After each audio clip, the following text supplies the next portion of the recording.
Why haven't BBC or CNN reported this? So the Chinese embassy in Japan recently revealed some details on a series of threats they received in March, and the details were shocking. Let me explain. So first of all, on March 5th, a group claiming to include former Japanese police officers and former self-defense force members sent a letter threatening attacks on Chinese diplomatic missions in Japan. 19 days later, on March 24th, a ground self-defense force member, Kodai Murata, broke into the Chinese embassy in Tokyo carrying a knife.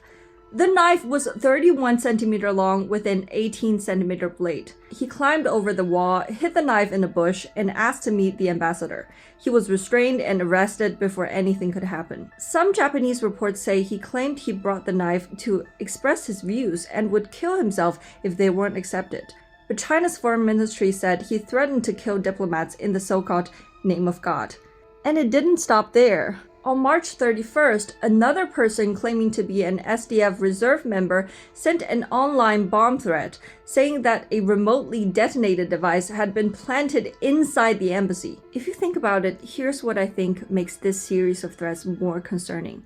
Number one, these people have ties to or are part of the Japanese self-defense forces.